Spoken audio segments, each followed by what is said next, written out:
ये विभांडक ऋषि के द्वारा हरणी के गर्भ से उत्पन्न हुए थे। एक दिन ये जल लेने गए, बड़ा विचित्र खेल है काम का। तो एक अप्सरा स्नान कर रही थी, तो उसके अंग प्रत्यंग को देखकर इनका वीरपात हो गया।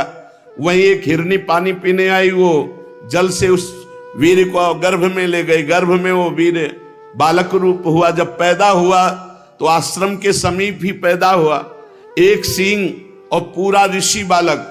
तो ध्यान के द्वारा देखा विभांडक ऋषि ने कि हमारा ही पुत्र है, तो उठा लिया और उसका पालन पोषण किया।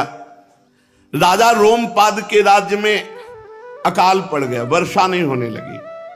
तब ब्राह्मणों से पूछा कि वर्षा, बोले तुम राजा रहोगे तो वर्षा नहीं होगी। फिर बोले ऋष्यशृंग यदि राजपद पर आ जाए तो अभी पानी गिर जाएगा। तो बोले राजा काय को बनेंगे, और वो कभी स्त्री देखे ही नहीं थे, हिरनी से पैदा हुए थे और जंगल में रह रहे थे। तो उन्होंने कहा यदि शांता के साथ ऋष्यशृंग का ब्याह हो और फिर ऋष्यशृंग राजा बने तो अभी वर्षा हो जाएगी। बोले वो जब स्त्री नहीं देखे तो ब्याह क्या करेंगे। तो उन्होंने कहा इससे वैश्याओं को, जो प्रवीण नृत्यांगना वैश्याएं हैं, उनको इस सेवा में लगाया जाए। तो विश्व की मानी हुई 9 युवतियां जो वैश्याएं थी, गान बजान में प्रवीण, रूप रंग में, उनको बुलाया गया। रोमपाद जी ने बुलाया, उनसे कहा कि तुम्हारी सेवा ऋष्यशृंग को मोहित कर ब्याह के लिए तैयार करो, जो चाहोगे तुम्हें प्राप्त होगा। महाराज आग में झोंक रहे हो, ऋषि के समीप जाने का मतलब है हम वैश्याएं हैं, अगर पता चल गया तो भस्म कर देंगे। ब्राह्मणों ने कहा तुम्हें प्रवीणता पूर्वक निराश नहीं होना चाहिए, प्रयास करना चाहिए। तो उनमें एक वृद्धा वैश्या थी, उसने कहा महाराज जान की बाजी लगा देंगे आपके काम के लिए, पर हम जैसी आज्ञा करें वैसा विधान बनाया जाए। 1 योजन 4 कोस की नाव बनाई जाए और उसमें सब कृत्रिम बगीचा, कुटिया ऐसे तैयार किए जाए जैसे ऋषियों के होते। तैयार हो गई नाव। उनमें से 5-6 को छटी हुई 9 युवतियों को तैयार किया, जो देवांगना के समान सुंदर, प्रवीण और बहुत सावधान। उनमें से फिर एक, उसको गुप्तचर लगाए राजा के कि विभांडक ऋषि झोली लेकर के कंदमूल फल लेने गए। सोई उसको भेजा 9 युवती को, जाओ तुरंत। कभी स्त्री देखा नहीं महाराज श्रृंगी ऋषि ने। अब श्रृंगी ऋषि को जो सिखाया गया था कि ऋषि आवे तो खड़े होकर प्रणाम करना, जैसा जो ही वो वैश्या गई तो उनको लगा कि ये ऋषि है, आदर दिया। वैश्या ने कहा कि हम ऐसे देश के ऋषि हैं कि दूसरे का आसन, क्यों ऋषि के द्वारा दिया हुआ आसन वैश्या स्वीकार करेगी? नहीं, वो कंदमूल बोले ना, हम ऐसे व्रत में कि हम अपने हाथ का पाते हैं, सब फल फूल हमारे पास है, हम अपना आसन डाल के ऐसे बाल छू रहे हैं, वैश्या के कोमल बाल। बोले ऋषि, किस लोक के ऋषि की ऐसी जटाएं? हमारी जटाएं तो देखो कैसी है, गले लग रहे। अब उनको तो पता ही नहीं कि स्त्री शरीर है, महाभारत में वर्णन है। वैश्या ने देखा ज्यादा समय नहीं, निकाला पेय पदार्थ जो बहुत से अमृतमय फलों से बना हुआ मादक था, कहा ऋषि इसको पियो, ये हमारे देश का पेय पदार्थ है। जे पिया तो धरती घूमने लगी। अब तो बार बार प्रणाम मुद्रा में बोले नहीं, बस आलिंगन कर सकते हो। हमारे देश के ऋषियों में केवल आलिंगन होता है, गले लगना। अब श्रृंगी ऋषि गले, खुशबू आ रही थी बालों से, कपड़ों से। श्रृंगी ऋषि को लगा ऐसे ऋषियों के पास रहना चाहिए। ये सोच ही रहे थे, तले गुप्तचर ने इशारा किया, भागो विभांडक ऋषि आ रहे। उन्हें कहा हमारी तपस्या का समय हो रहा है, हम जा रहे। और वो मुंह बगारे बैठे। श्रृंगी ऋषि, विभांडक ऋषि आए, बोले बेटा न प्रणाम कर रहे हो न नमस्ते। बोले पिताश्री धरती घूमती नजर आ रही। और पिताश्री एक ऋषि आए थे, उनकी जटाएं कितनी कोमल, अपने लोगों के क्यों नहीं, इतने सुगंधित उनके द्रव्य, इतना पेय पदार्थ। उन्होंने कहा कोई भ्रष्ट करने के लिए बेटा तुम्हारे लिए जाल रख। तुरंत जो है मंत्रों के द्वारा अभिषिक्त करके जल पिलाया, पूरा आश्रम पवित्र किया और कहा किसी को बाहरी को यहां प्रवेश मत देना। वो तो कह रहे बाहरी को प्रयोग, वो मना रहे कब कंद फूल लेने जाओ। वो ऋषि एक बार आ जाए तो जिंदगी भी इस आश्रम में नहीं आएंगे। कुसंग का प्रभाव देख लो। विभांडक ऋषि का प्रभाव जन्म से लेकर अभी तक इतना नहीं पड़ा, वैश्या का एक क्षण में पड़ गया। यह है कुसंग का प्रभाव। जब अगले बार जाने लगे तो कहा बेटा कोई भी आवे, कुछ खाना पीना नहीं, मिलना नहीं। मैं तुरंत गया, फल लेके आया। वहां गुप्तचर लगे हुए थे। बोले ज्यादा समय नहीं लगेगा इस बार भी भांडक ऋषि को। बोले ज्यादा लगेगा हमको भी नहीं, श्रृंगी ऋषि को बहलाने में। नजदीक गए, गले से ले। बोले ऋषि यहां कुछ मत करो, जहां तुम्हारा आश्रम हो हमको ले चलो, ले हमारा पिता आ जाएगा। पहले ही बस फटाफट उनको ले गए। नाव लगी हुई थी 1 योजन 4 कोस की, दिखाया वो सुंदर, वो तो राजसी सब, अरे एक से एक ऋषि, वहां तो एक से एक वैश्या, सब कोई हंस रही, कोई खेल रही, कोई गा रही, कोई नाच। श्रृंगी ऋषि को लगा कि हमारी तपस्या का फल मिल गया, ऐसे ऋषियों, और नाव चल पड़ी। और जब वहां राजा के यहां ले गए तो कहा हमारे सबसे बड़े ऋषि शांता का दर्शन कराया। चक्रवर्ती सम्राट महाराजा धीराज दशरथ की पुत्री जो रोमपाद को दी गई थी, उनके फिर धीरे धीरे समस्त कलाओं में प्रवीण किया श्रृंगी ऋषि को और ब्याह किया। और ये सब एक दिन में हुआ, एक दिन में पूरा सब। अब जे भी विभांडक ऋषि वहां आए, देखे आश्रम में हमारा पुत्र ही गायब हो गया। पहली बार तो कुछ नशा वशा करा दी, इस बार तो ले ही गए। अब वो भागे वहां से, ध्यान में देखा कि रोमपाद के राज्य में, और वहां विद्वानों ने पहले व्यवस्था कर दी थी। वो सोच रहे थे एक तरफ से विनाश करता जाऊंगा, इतनी हिम्मत कैसे। बोले गौएं किसकी? तो उनका महाराजा धीराज श्रृंगी ऋषि की, मेरे पुत्र की। गुस्सा शांत होता चला जा रहा है। जहां जहां जिस जिस विषय सबको लगा दिया, इस समय राजा श्रृंगी ऋषि, रोमपाद मत बोल देना। सब ने जब बोला तब हृदय शांत हुआ। जब गए तो वहां देखा सिंहासन में शांता के साथ। तो उनका सौभाग्य संपन्न रहो, खुश रहो, आनंदित रहो, और आप वापस चले आए।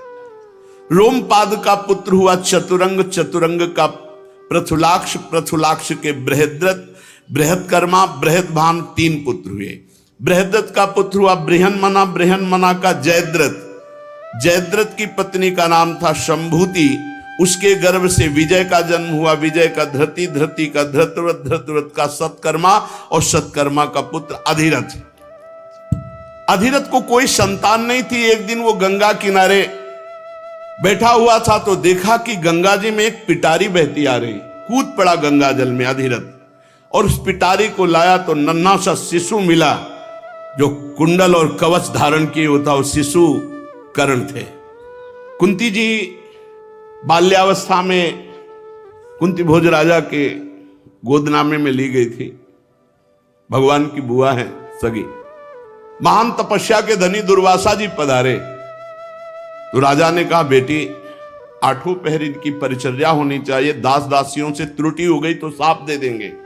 तो कुंती जी ने कहा आप निश्चिंत रहिए, मैं महर्षि की सेवा में हूं। 8 पहर सेवा ऐसी मन मन की रुचि जानी। दुर्वासा जी बहुत प्रसन्न हुए। उन्होंने कहा बेटी मैं तुम्हें एक मंत्र देता हूं, जिस देवता को जब चाहोगी जहां चाहोगी बुला सकते हो। उनका यद्य प्रभु आकांक्षा नहीं, पर आप जैसा उचित समझे। तो मंत्र दिया, जिस देवता को लक्ष्य करोगे वही उपस्थित हो जाएगा। दुर्वासा जी चले गए। एक दिन महल में भ्रमण कर रही थी, अचानक दृष्टि पड़ी उदित होते हुए भगवान सूर्य पर। उनका देखें मंत्र की परीक्षा करके कि ऋषि ने कहा जिस देवता को, तो क्या भगवान सूर्य आ जाएंगे? तो जे ही मंत्र पढ़ा, आह्वान किया तो भगवान सूर्य उपस्थित हो। उन्होंने कहा भगवान आप जाओ, हम तो ऐसे ही के बोले, ऐसे थोड़ी देवताओं का आना निरर्थक जाता है, अब हम आपसे संतान उत्पन्न करेंगे। तो उनका भगवान अभी तो मैं अवस्था नहीं है संतान की। उनका नहीं, अवस्था से मतलब नहीं, तुम कन्या ही रहोगे। देवता है संकल्प, उनकी सामर्थ्य। उनका भगवान गर्भ बोले अभी बालक अभी होगा। कुंडल कवच कर्ण प्रगट, सूर्य भगवान तो अंतर ध्यान हो गए। और उनको लगा कि कोई ये जान गया महल में कि कुंती के पुत्र हुआ है, तो आगे की तो सब रास्ते बंद हो जाएंगे, और बड़ा कहीं ऐसा ना हो कि हम किसको किसको बताएंगे कि भगवान सूर्य को मंत्र के द्वारा आह्वान किया तो संतान हुई। कर्ण विचार किया कि इसको प्रवाहित कर देते गंगा में, भगवान जैसा रचे होंगे वैसा ही होगा। तो एक पिटारी में करके, वही पिटारी अधिरथ को मिली। गंगा तट पर अधिरथ को पिटारी में जब नन्हा सा शिशु मिला जो बहा चला जा रहा था, वो महाबली कर्ण भगवान सूर्य के द्वारा प्रकट हुआ। अधिरथ ने भगवान का प्रसाद मानकर, गंगा जी की कृपा मान करके अपना पुत्र बना लिया। जहां जहां सभा में अर्जुन अपनी वीरता दिखाते वहां कर्ण जरूर दिखाता, पर हर जगह सूत पुत्र कह के उसको हटा दिया जाता।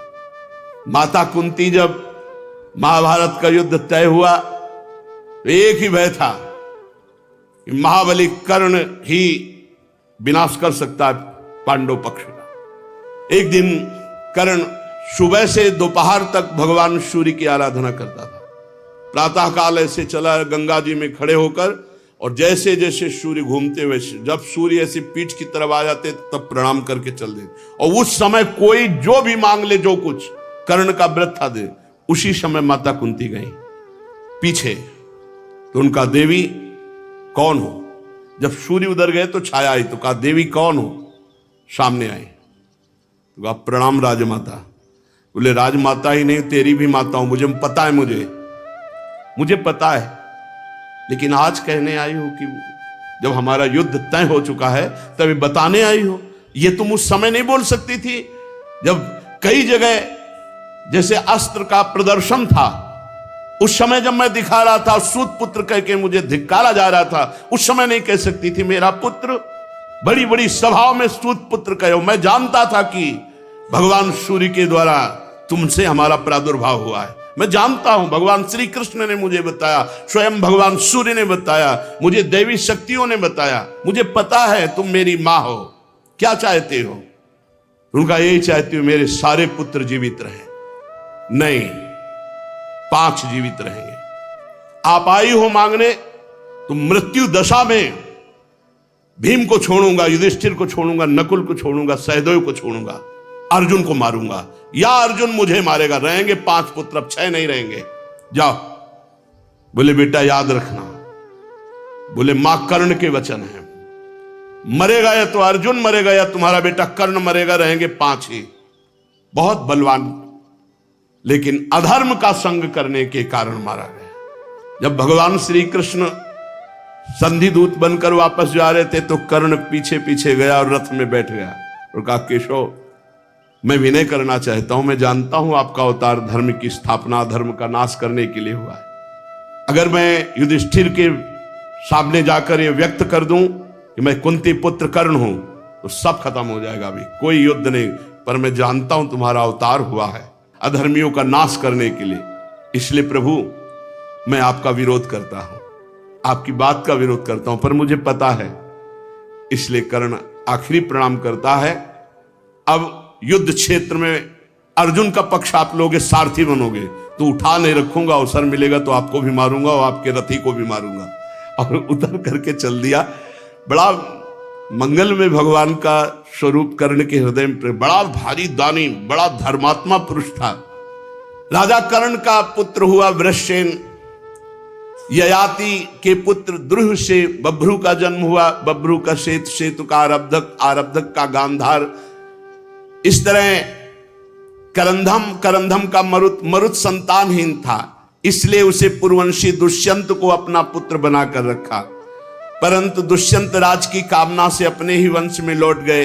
परीक्षित, अब मैं महाराजा धीराज ययाति के बड़े पुत्र परम पावन यदु के वंश का वर्णन करता हूं। महाराज यदु वंश का परम पवित्र, जो इस वंशावली को सुनेगा उसके सारे पाप नष्ट हो जाएंगे और भगवान श्री कृष्ण की भक्ति प्राप्त होगी, क्योंकि इसी वंश में भगवान का प्रादुर्भाव होता है। जो मनुष्य इसका श्रवण करेगा वो परम धाम का अधिकारी होगा। इस वंश में स्वयं परब्रह्म परमात्मा भगवान श्री कृष्ण मनुष्य के रूप में अवतीर्ण हुए। यदु के 4 पुत्र थे, सहस्त्रजित, कुरुष्टा, नल और रिपु। सहस्त्रजित से सत्यजित का जन्म हुआ। सत्यजित के 3 पुत्र हुए, महा है, वेणु है, है का धर्म, धर्म के नेत्र, नेत्र का कुंती, कुंती का सोहंज, सोहंज का महिष्मान, महिष्मान का भद्रसेन। भद्रसेन के 2 पुत्र हुए, दुर्मद, धनक। धनक के 4 पुत्र हुए, कृतवीर, कृताग्नि, कृतवर्मा, कृतौजा। कृतवीर का पुत्र अर्जुन था। इसी अर्जुन ने भगवान दत्तात्रेय की आराधना करके 1000 भुजाएं और 88,000 वर्ष तक जवान रह करके राज्य का शासन, ये 7 द्वीपों का एक क्षत्र सम्राट हुआ शास्त्राबाहु अर्जुन। भगवान के अंशावतार श्री दत्तात्रेय जी से योग विद्या, अणिमा, लघिमा इन सिद्धियों को प्राप्त किए था। इसमें संदेह नहीं कि शास्त्राबाहु अर्जुन यज्ञ, दान, तपस्या, योग, शास्त्र ज्ञान, पराक्रम में अद्वितीय था, शास्त्र ज्ञान में भी। लेकिन बुद्धि भ्रष्ट हो जाती है, जब अभिमान आ जाता है तो बुद्धि भ्रष्ट हो जाती है। 85,000 वर्ष तक 6 इंद्रियों के द्वारा विषय भोगते हुए कभी थका नहीं, ना उसके शरीर को कभी कोई रोग हुआ, ना कभी इंद्रियां शिथिल हुई।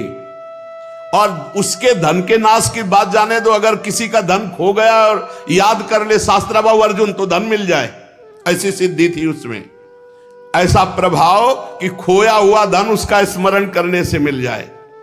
हजारों पुत्र पैदा किए, लेकिन सब परशुराम भगवान की क्रोधाग्नि में सब भस्म हो गए। जब जमदग्नि जी का अपराध किया तो भगवान दत्तात्रेय जी ने दिया था और परशुराम जी से आकर सब ले लिया, काट काट करके भुजाएं उसको मार करके उसके वंश को विनाश। और जब उनके पुत्रों ने जमदग्नि जी का गला उतार लिया तो 21 बार पृथ्वी को इन राक्षसी स्वभाव वाले क्षत्रियों से विहीन किया। भगवान परशुराम जी से बचे हुए जो गुप्त रूप से रखे गए थे क्षत्रिय, जयध्वज, शूरसेन, वृषभ, मधु, उर्जित 5। जयध्वज के पुत्र का नाम था तालजंग। तालजंग के 100 पुत्र, सब तालजंग नाम के क्षत्रिय कहलाए। महर्षि औरव की शक्ति से राजा सगर ने इन तालजंगों का संहार किया। 100 पुत्रों में सबसे बड़ा वीतिहोत्र, वीत्रहोत्र का मधु, मधु के 100 पुत्र थे, उनमें सबसे बड़े थे वृष्णि, इसलिए भगवान को वृष्णिवंशी कहा गया। माधव कहा गया मधुवंशी, यादव कहा गया यदुवंशी, महाराज यदु के। मधु, वृष्णि, यदु के कारण ये माधव, वार्ष्णेय और यादव के नाम से प्रसिद्ध हुआ।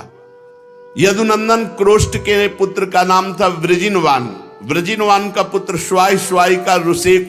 गुरुदेव भगवान बड़े ध्यान से ये वंश परंपरा जब जन्माष्टमी होती तो एक दिन शाम से शुरू करवाते हो, बड़े गौर से ऐसे आसन में बैठे हुए शाम, और कहते हैं सुनना चाहिए, इसके सुनने से हृदय पवित्र होता है। ये भगवान के वंश का वर्णन है।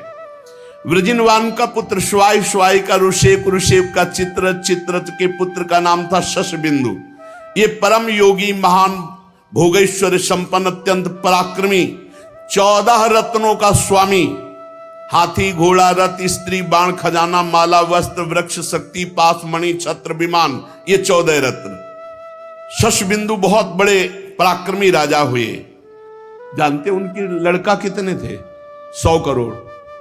शशबिंदु के 10,000 पत्नियां थी, उनमें से एक एक पत्नी से 1-1 लाख संतान, उनके 100 करोड़ 1 अरब संतान थी महाराज शशबिंदु के। पृथुश्रवा आदि 6 पुत्र बड़े थे। पृथुश्रवा के पुत्र का नाम था धर्म, धर्म का पुत्र उष्णा, उसने 100 अश्वमेध यज्ञ किए। उष्णा का पुत्र हुआ रुचक, रुचक के 5 पुत्र हुए, पुरजित, रुक्म, रुक्मेश, पृथु और ज्यामग। ज्यामक की पत्नी का नाम था शैव्या।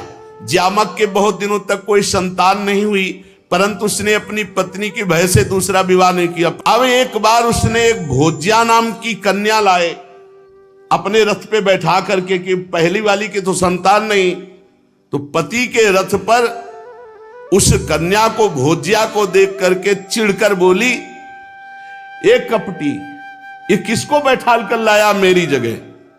तो ज्यामक ने कहा, ये हमारी पत्नी नहीं बनी, ये तो पुत्र वधू बनेगी। शैव्या ने मुस्कुरा के कहा, पुत्र तो है नहीं, मैं तो बांझ हूं, मेरी कोई सौत नहीं, फिर पुत्र वधू कैसे बन सकती? तू भयभीत होकर कह रहा है। ज्यामक ने कहा, यदि मैंने सत्य पे चला हूं, धर्म का पालन किया है, तो विनोद में भी मेरी कही हुई बात भगवान रक्षा करेंगे। तू विश्वास कर, भगवान मुझे संतान देंगे।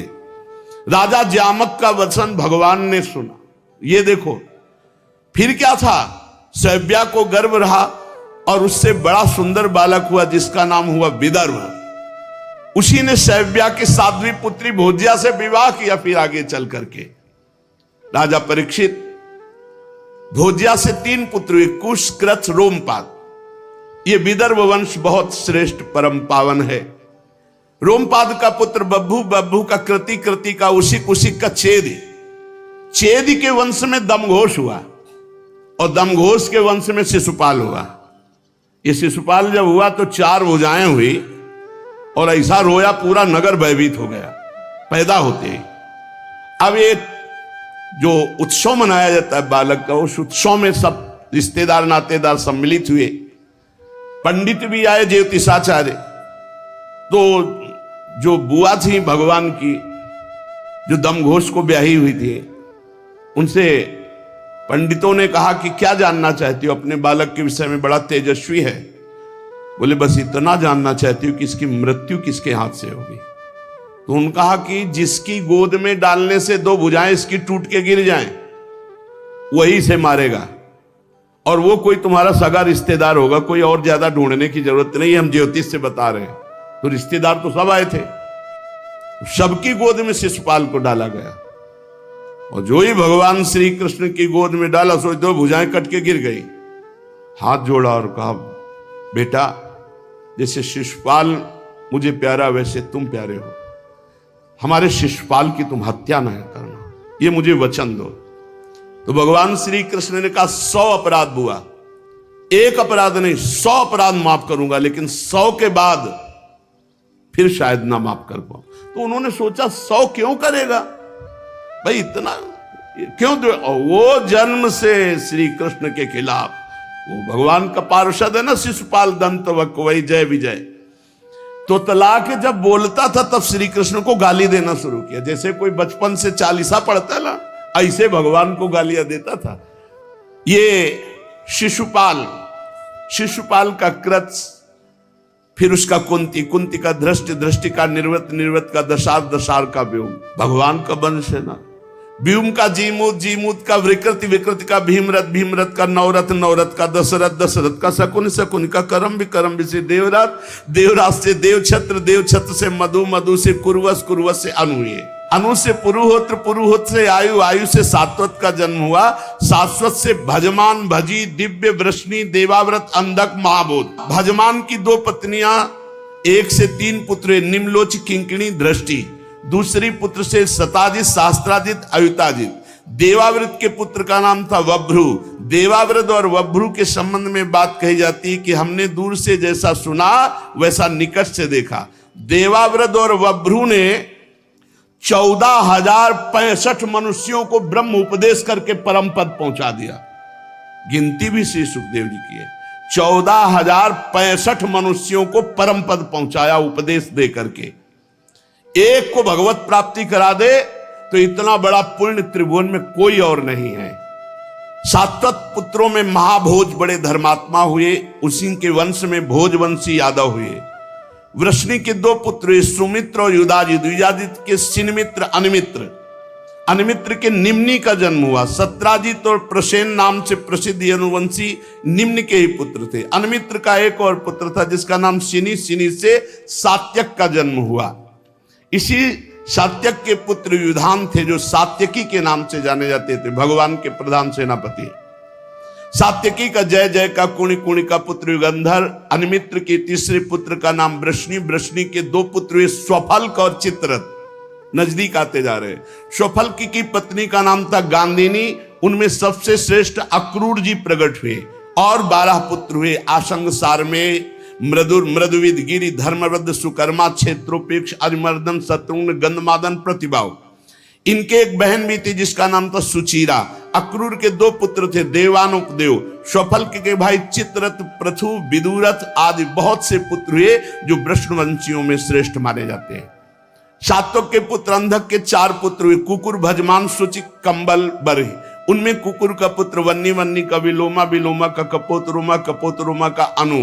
तुम्बुर गंधर्व के साथ अनु की बड़ी मित्रता थी। अनु का पुत्र अंधक का दुंदुभी का अरिद्युत का पुनर्वसु के आहुक नाम का एक पुत्र और आहुकी नाम की एक कन्या हुई। आहु के 2 पुत्र हुए, देवक और उग्रसेन। देवक के 4 पुत्र हुए, देवानुपदेव, सुदेव, देववर्धन। इनकी 7 बहनें थी, धृतदेवा, शांतिदेवा, उपदेवा, श्रीदेवा, देवरक्षिता, सहदेवा और देवकी।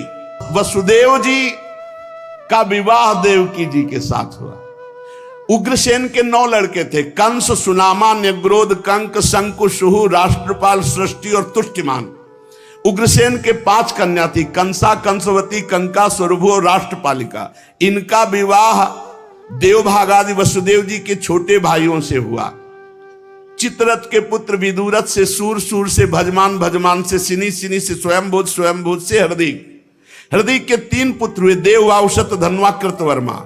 देवमुइड के पुत्र सूर्य की पत्नी का नाम मारिशा था, उसी के गर्भ से 10 निष्पाप पुत्र उत्पन्न हुए, वसुदेव, देवभाग, देवस्त्रवा, आनक, संजय, श्यामक, कंक, समीक, वत्सक, वृक। ये सब बड़े महात्मा थे। वसुदेव जी का जे भी जन्म हुआ तो देवताओं के नगारे अपने आप बज गए, देवता लोग पुष्प वर्षा किए, इसीलिए वसुदेव जी का एक नाम आनक दुंदुभी है। यही वसुदेव जी भगवान श्री कृष्ण के पिता का सौभाग्य प्राप्त किया और देवकी जी माता का सौभाग्य प्राप्त किया। शेष चर्चा आगे। श्री राधा वल्लभ लाल की जय।